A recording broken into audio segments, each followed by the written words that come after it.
अगर आप फाइनेंस में इंटरेस्ट रखते हैं लेकिन पता नहीं कि शुरुआत कहाँ से करें, तो ये सीरीज़ आपके लिए है, जहाँ बेसिक्स ऑफ फाइनेंस से होते हुए हम एडवांस तक जाएंगे और हम 3 स्टेप को फॉलो करेंगे। पहला, फंडामेंटल्स को जानेंगे। दूसरा, इनका प्रैक्टिकल यूज करेंगे, जैसे कि फाइनेंशियल मॉडलिंग, एनआईएसएम के certificate, mutual fund analysis, equity analysis करेंगे, यहाँ तक कि आईएफआरएस तक भी हम करेंगे।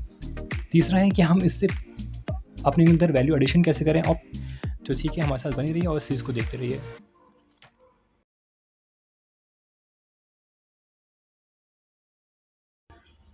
तो आज का हम लेक्चर शुरू करते हैं द सोशल वैल्यू के ऊपर। तो आज का हमारा टॉपिक है मॉनेटरी पॉलिसी। तो ये मॉनेटरी पॉलिसी क्या होती है? मॉनेटरी पॉलिसी हमारे देश का जो सेंट्रल बैंक है यानी कि आरबीआई वो बनाता है। पर क्यों बनाता है? ताकि मनी सप्लाई को कंट्रोल करे मार्केट के अंदर और इकोनॉमिक ग्रोथ को अचीव करे।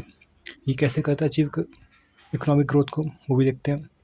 लेकिन इसके ऑब्जेक्टिव्स तो होंगे कुछ। हाँ, इसके ऑब्जेक्टिव्स भी हैं। आखिर जब हम मॉनेटरी पॉलिसी बनाते हैं तो इससे हमें क्या हासिल होता है? इससे हासिल होता है हमें प्राइस स्टेबिलिटी, यानी कि जो इतनी फ्लक्चुएशंस होती हैं मार्केट में प्राइस को लेकर, ये उसके लिए स्टेबिलिटी देता है, यानी कि एक एवरेज बनाकर देता है। एक होता है फिक्स्ड इन्वेस्टमेंट, जिससे हमारी कैपिटल फॉर्मेशन होती है। कैपिटल फॉर्मेशन माने सड़क, रोड, हॉस्पिटल बनाना। एक्सपोर्ट बढ़ता है, फूड प्रोक्योरमेंट में मदद मिलती है, जैसे मंडी से सामान खरीदा, किसानों से लिया और फिर से कस्टमर को दिया, मार्केट में उतारा। उसका था अभी इक्विटेबल क्रेडिट डिस्ट्रीब्यूशन क्या है? यानी कि जिन लोगों को लोन की ज़रूरत है उन तक लोन पहुँचे, किसानों को, मज़दूरों को, आम आदमी को।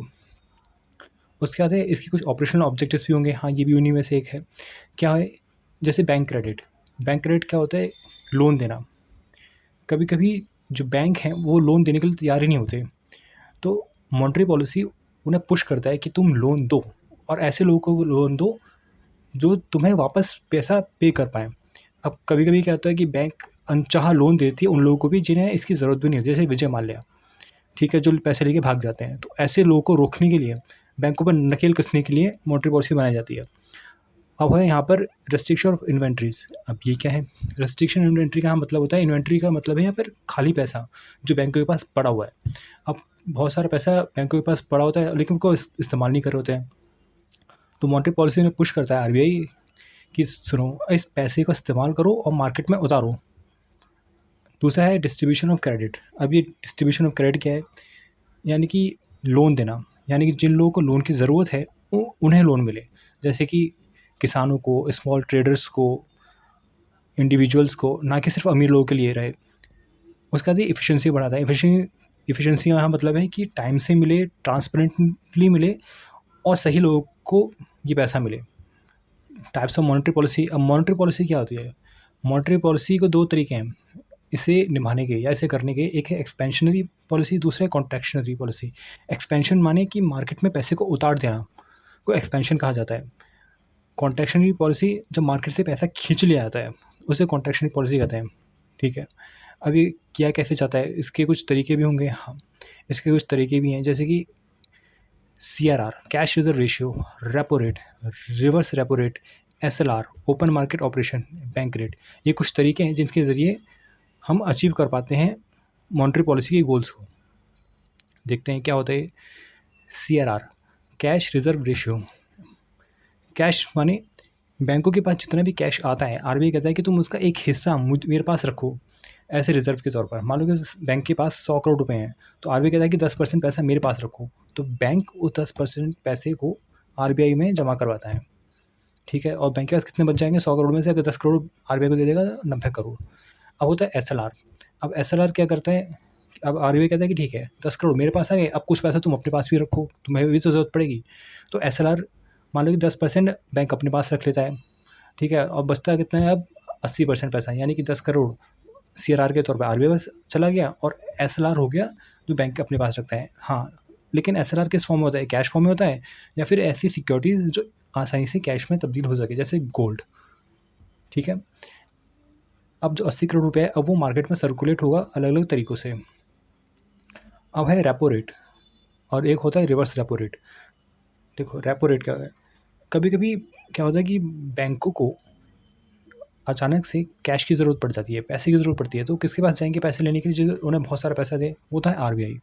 जब वो आरबीआई के पास जाते हैं तो ठीक है, आरबीआई कहता है कि मैं तुम्हें पैसा दूँगा, लेकिन मैं तुमसे कुछ ब्याज भी चार्ज करूँगा। तो उसी ब्याज चार्ज करने को कहते हैं रेपो रेट।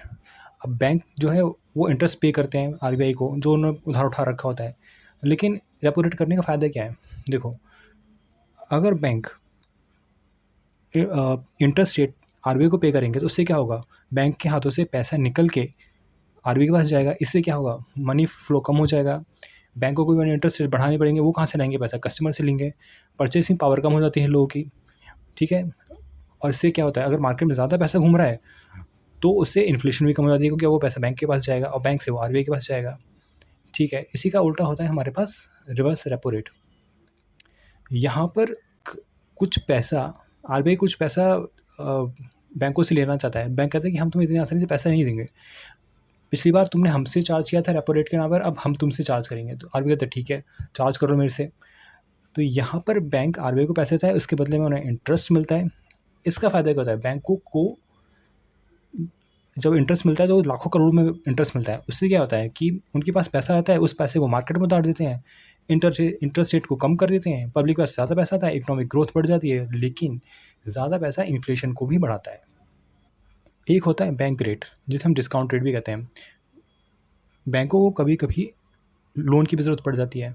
अब आरबीआई उन्हें लोन देता है, इसके बदले में उनसे कुछ ब्याज चार्ज करता है उस सिक्योरिटीज़ के बदले में, चाहे कमर्शियल पेपर हो गया, ट्रेजरी बिल्स हो गए, ठीक है ना। उसी को हम लोग बैंक रेट कहते हैं। अब बैंक रेट ज़्यादा चार्ज करेगा आरबीआई, तो बैंकों को ज़्यादा पैसा देना पड़ेगा इंटरेस्ट के तौर पर आरबीआई को, तो वो भी अपनी इंटरेस्ट रेट बढ़ा देते हैं और या फिर कम कर देते हैं आरबीआई के इंटरेस्ट रेट के अनुसार, या बैंक रेट जो फॉलो करता है आरबीआई।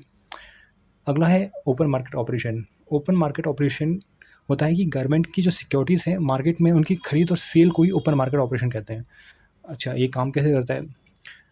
अब मार्केट में बहुत सारे सिक्योरिटी होते हैं, जैसे bonds, debentures, shares, bills, treasury bills. RBI क्या देखता है कि अगर मार्केट में पैसा कम है तो वो सिक्योरिटीज़ खरीद लेता है और उसके बदले में मार्केट में पैसा देता है। लेकिन वहीं जब देखते हैं कि और से मार्केट में जब पैसा आता है और इससे मनी फ्लो बढ़ जाता है, लेकिन जब देखते हैं कि आरबीआई मार्केट में तो बहुत सारा पैसा है और इससे इन्फ्लेशन बढ़ रहा है, तो अब आरबीआई कहता है न, वो नए सिक्योरिटीज़ जारी करता है। अब लोग उस सिक्योरिटीज़ को खरीद लेते हैं, बॉन्ड्स को, डिबेंचर को, जो आरबीआई जारी करता है, क्योंकि बहुत सेफ ऑप्शन होता है। तो क्या होता है, अब जब उसे खरीदेंगे सिक्योरिटीज़ को, तो मार्केट से वो पैसा आरबीआई के पास चला जाता है। इससे मार्केट में इनफ्लो ऑफ मनी कम हो जाता है और महंगाई भी कम हो जाती है। अब होता है कि मार्जिनल स्टैंडिंग फैसिलिटी। अब ये क्या होता है?